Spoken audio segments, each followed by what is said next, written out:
Welcome to everyone in English online classes.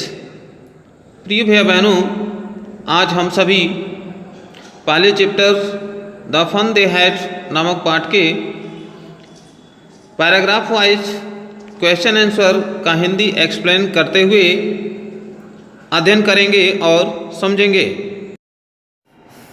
तो चलिए यहाँ पर शुरू करते हैं। यहाँ पर लिखा हुआ है reference to context. Reference to context यहाँ पर नीचे दिया हुआ है read the extracts given below and answer the questions that follow. Read the extracts. Extracts का अर्थ है उद्धरण। रीड द एक्सट्रैक्ट्स यानी उद्धरण को पढ़िए। गिवन बिलो जो नीचे दिया हुआ है, यानी नीचे दिए हुए उद्धरण को पढ़िए। And answer the questions that follow, और उसके आधार पर दिए गए प्रश्नों का आप उत्तर दीजिए, यानी उसका अनुसरण करते हुए प्रश्नों का उत्तर दीजिए। तो यहाँ पर देखेंगे पैसेज 1 जो आपके पुस्तक में, जो आपके टेक्स्ट बुक में दिया हुआ है पहला पार्ट, तो उसमें पहले पार्ट का जो पैसेज है यहाँ से शुरू है मार्की इवेन। तो यहाँ पर मार्की है, मार्की इवेन, और फर्स्ट टाइम यहाँ तक है। पहले पैसेज में आप देख लेंगे अपने बुक में, यहाँ से यहाँ तक जो पहला पैसेज है, और उस पैसेज के आधार पर ही इसमें क्वेश्चन आंसर दिया हुआ है, जिसको समझना है और पढ़ना है। What was written by Marky in a diary? Diary में, यानी मार्गी के द्वारा अपने डायरी में क्या लिखा गया था। मार्गी अपने डायरी में क्या लिखी थी, यानी मार्गी के द्वारा अपने डायरी में क्या लिखा गया था। डायरी में मार्गी क्या लिखी थी, इसका आंसर होगा on the page headed 7 May 2157। On the page headed यानी अगले पेज पर, अगले पृष्ठ पर 7 मई यानी 7 मई 2157 को, 2157 7 मई को, यानी पृष्ठ पर, अपने अगले पृष्ठ पर मार्की राइट दिया हुआ है। यहाँ पर होगा रोट, मिस्टेक है, यहाँ पर होगा रोट, WROTE, रोट। मार्गी रोट यानी मार्गी लिखी। आप पैसेज में आप मिला लेंगे, या पहले लाइन में ही दिया हुआ है, तो पहले लाइन में दिया हुआ है, अपने पुस्तक में देखेंगे तो यहाँ पर लिखा है मार्गी रोट, तो यहाँ पर रोट है। तो 7 मई और 2157 को पहले पृष्ठ पर मार्गी ने लिखा, यानी पृष्ठ पर लिखा that Tom found a real book that day. यहाँ पर रीड बुक दिया है, रियल बुक है, REAL। तो Tom found a real book that day, यानी उस दिन टॉम एक वास्तविक पुस्तक पाया, यानी एक वास्तविक पुस्तक अर्थात यानी प्रिंटिंग वाली पुस्तक, यानी कागज पर प्रिंट किया हुआ पुस्तक पाया। अगला क्वेश्चन देखेंगे। All the stories were printed on pages, who what's this, यानी सभी कहानियाँ पृष्ठों पर छपी हुई थी।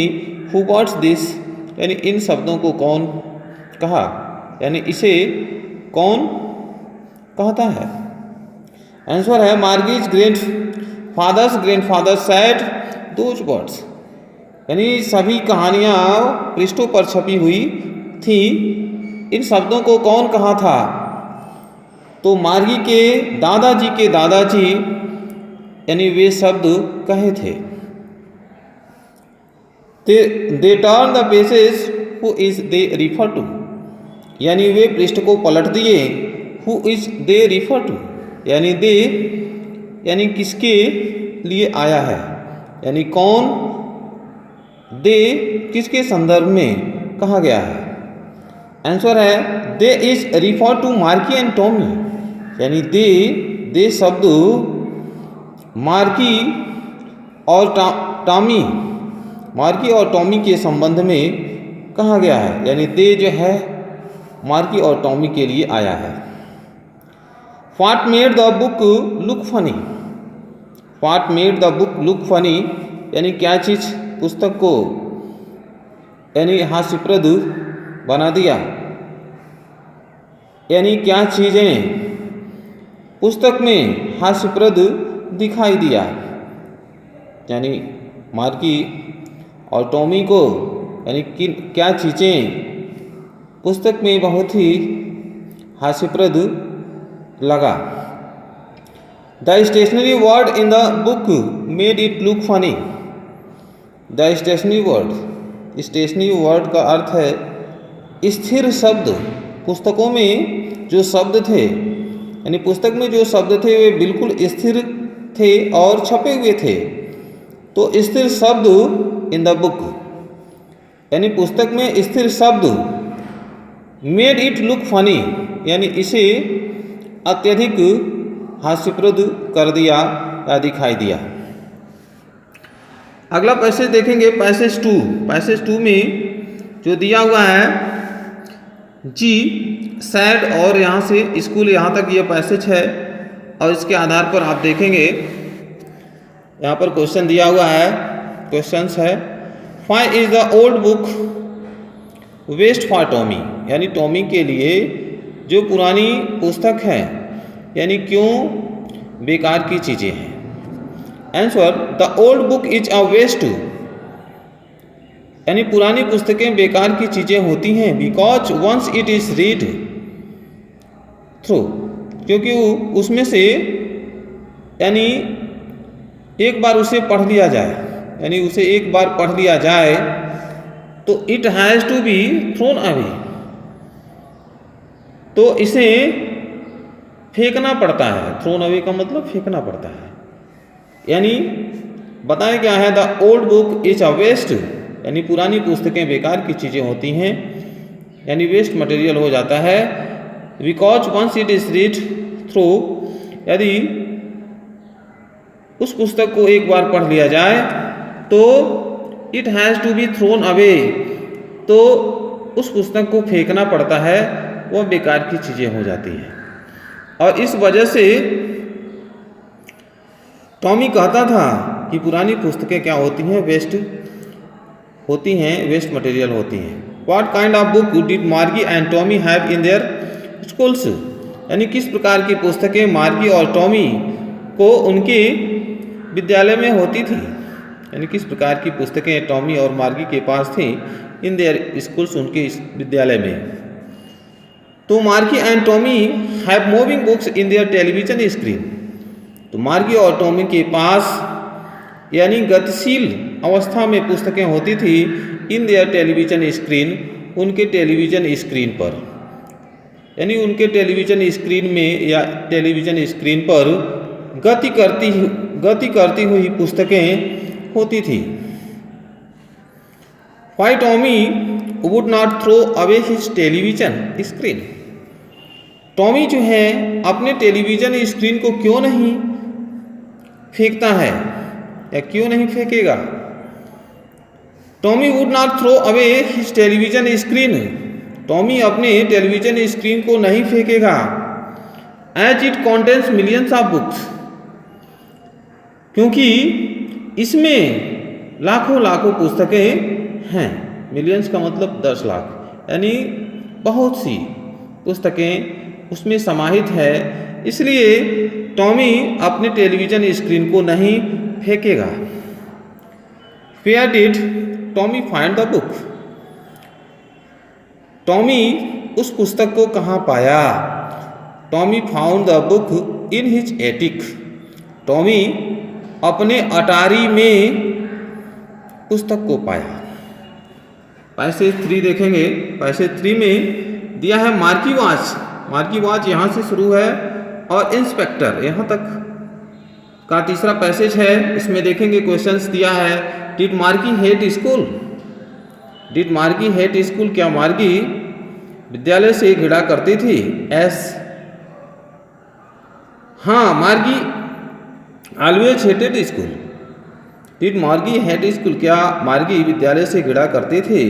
हाँ, मार्गी सदैव विद्यालय से घृणा करते थे। इसका आंसर होगा व्हाट मेड मार्गी hate school more than ever, यानी क्या चीज़ें मार्गी को विद्यालय से घृणा कर देता था, यानी क्या चीज़ें ऐसी थीं जो विद्यालय से नफरत करने के लिए मार्गी को प्रेरित कर देती थी। मोर देन एवर मतलब सदैव से ज़्यादा, यानी पहले से ज़्यादा मार्गी को क्या चीज़ें ऐसी थी उसके मन में या उसके अंदर कौन सी भावना ऐसा जागृत होते थे कि जिससे मार्गी विद्यालय से घृणा करने लगते थे पहले की अपेक्षा ज़्यादा।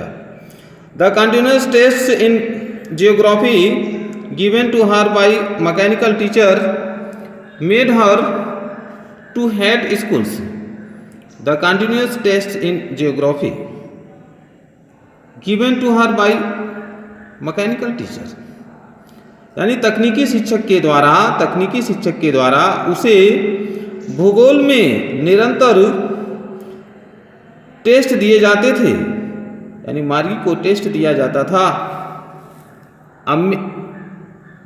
Made her to hate school, और यह उसे